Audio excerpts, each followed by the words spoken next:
Smoothie time.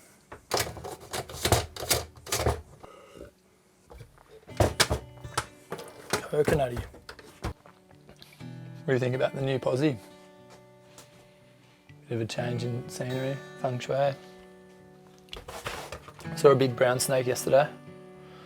I drove in, pulled in before the grass was cut, jumped out, and like a metre in front of me I heard like rustling, just sort of stopped and looked down, and it sort of shot off in the opposite direction, and I saw that much of it and couldn't see the head and couldn't see the tail. Thick brown. Tripping. So nice to be like back eating fresh food. Oh yeah. Yeah, it's been nice being home. There's been some sort of fun little waves around. It's sort of had those like easterly winds, but sort of there's been some fun little banks, and that easterly swell's sort of been sort of consistent everywhere.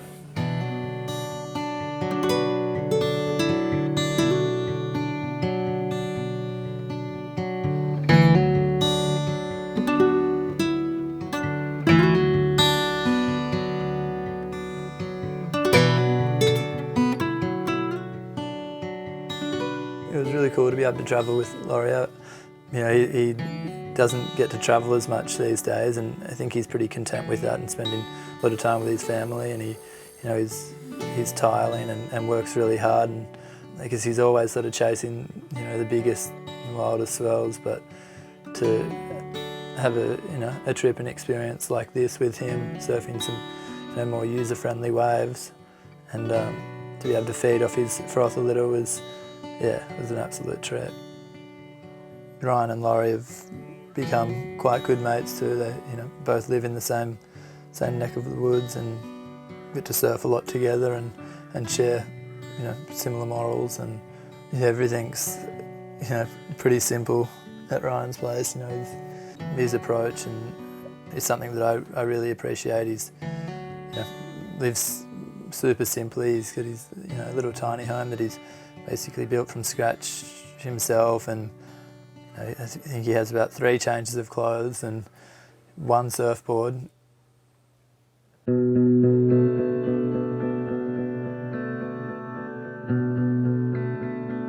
never have been really drawn to the cold, but Ryan sort of tends to gravitate to colder climates each year to sort of test suits and take a bit of time out.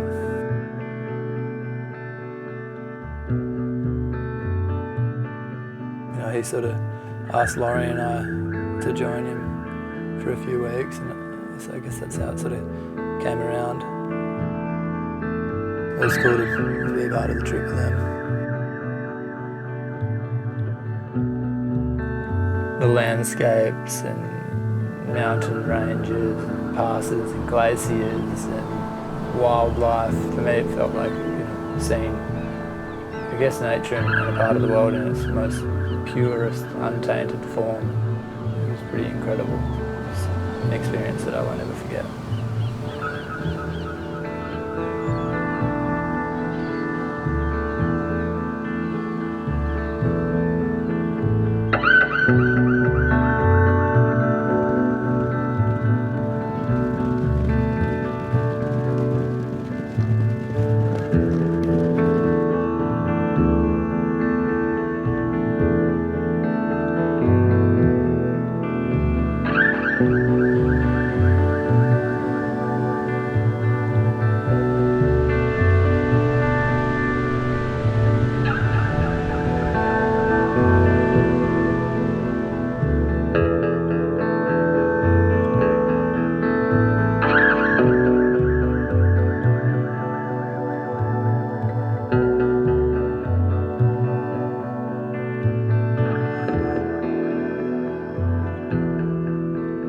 When you're warm in the cold and you've got good gear, you don't notice it as much, but you sort of, everything takes a lot more sort of time and planning and effort.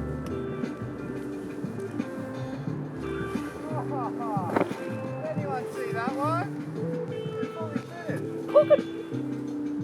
And often you'd have a half wet wetsuit, which is which is all good when you're in the car and the heater's on, but as soon as you sort of trek down to a wave or whatever, and you get a bit of the wind on there and it frosts things down, you get to start moving pretty quickly and get in the water, because I found once I was in the water I was a lot warmer than out, you know. You got 3 seals waiting in the shorie for you. Oh, what? Just staring at it. Yeah. Laurie just hasn't stopped looking at the seal, that's all. No, I'm not worried about the seals anymore. I wouldn't imagine Laws to be scared of too much, considering the size of the waves that he surfs and all, but we had a couple of curious horny seals that put the heebie-jeebies up him. It was pretty comical.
We sort of spent the first days down the south, and we got up to the north and the highlands and that area, and it was, you know, pretty much a whiteout. They'd had a huge dump of snow just before we'd got there, and you know, the beaches and cliffs and mountains and everything were just totally thick and, you know, beautiful powdery snow.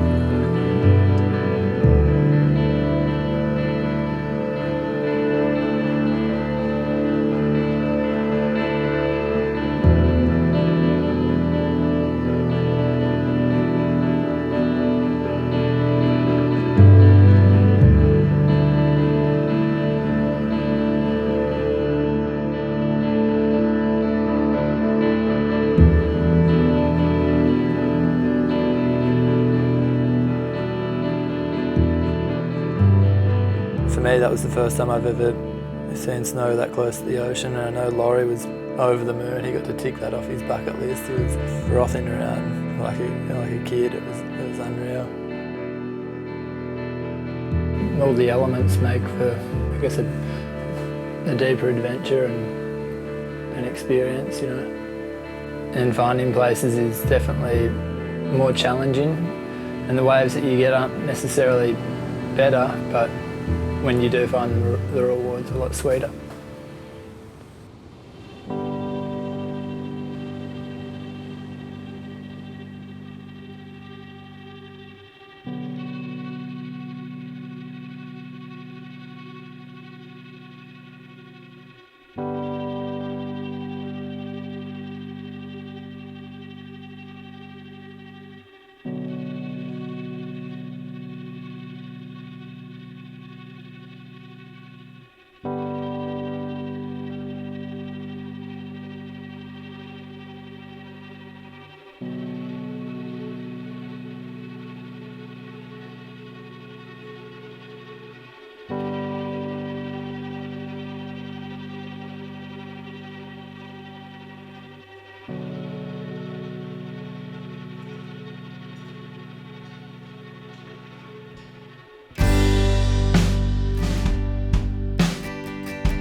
spend so much time sort of driving around, looking out at the ocean and checking the surf and getting ready, and you're paddling out and duck diving, and you sort of get out there and you're sitting on your board and you look back at the land and the coastline. You're sort of surrounded by this incredible landscape and, you know, mountains and rocks and snow and seals, and there's sort of a whole abundance of things going on, and all these different elements come together. It makes it pretty surreal.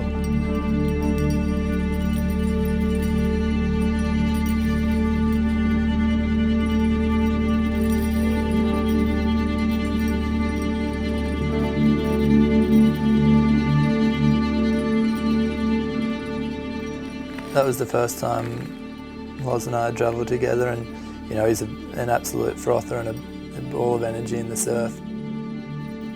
Over there he was like a kid at a candy store. Anything, it would be howling onshore and 1 foot, and he'd be the first one out there, and then the last one in. He's an absolute frother, and yeah, super fun to travel with. Colin, this is a sick little point. It's kind of, I think I'm going to go for a paddle. How long? Do you care? What's wrong with that? Nothing. Look at the one behind it. I'm going for a paddle. Go. Is that alright? Look at that little inside. Come for a paddle. Get out there. Am I tripping?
I feel like, you know, not even 20 years ago, there just wasn't the equipment to be able to surf in conditions like this. It really opens the door and gives you the opportunity to sort of explore sort of outside the box. You know, that in itself is pretty special, I think.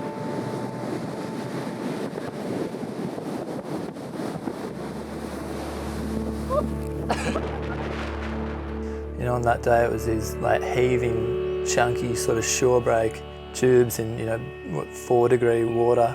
When we first checked it, it was absolutely cooking. It looked similar to some sort of French or Mexican beach break, and by the time we got out there, the tide was running out and everything changed pretty quick, and it turned into this sort of closey beach break and rips and all sorts of things going on and icebergs floating around. It was pretty treacherous.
Coastlines and landscapes and mountain ranges and passes, you know, it was all so wild and mesmerising, you know, even, you know, the days that we didn't find waves, and we were just as content sort of driving around the countryside, taking in all the sights and looking around all the nooks and crannies. It was a pretty incredible experience.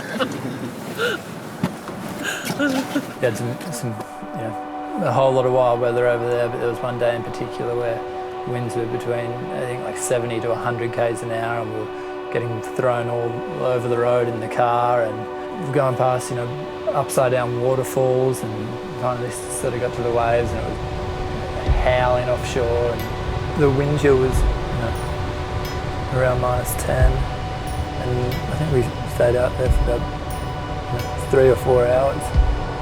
And it was pretty challenging conditions. There was a lot of paddling and heaps of wipeouts, and I definitely don't think I've ever surfed in conditions that windy. I mean, you know, the waves were really chunky too, so there was a whole lot of elements going on. You know, the water's cold and it's misty, and you're paddling into waves and you can barely even see further than 2 feet in front of you, and the whole, you know, surfing a wave that you've never surfed before out there, just Laurie and I, and you know, you're sort of getting blown out to sea and don't really know where you're sitting in the lineup. It was all a pretty wild feeling.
so nice to be in the water, you know, sharing waves with just a couple of friends in a place that you've never been, surfing a wave that you've never surfed. It's one of those sweet feelings that you almost don't get to experience too much anymore. It's a pretty special feeling. What are you doing there? Fresh snow. Oh yeah.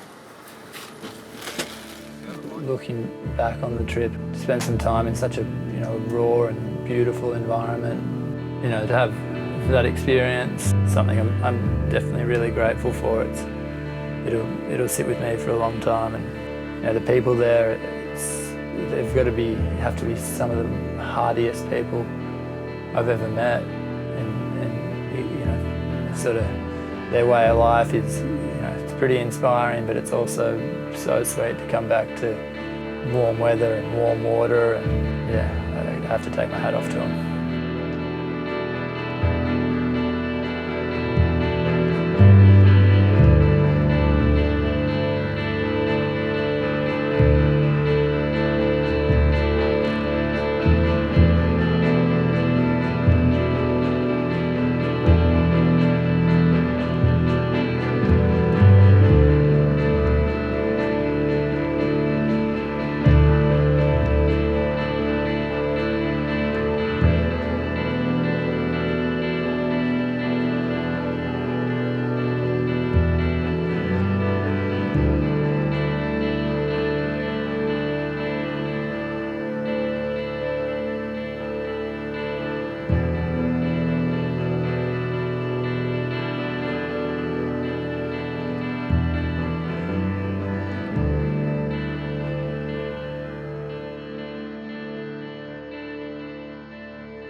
Have you seen the massive buildings reach towards the sun?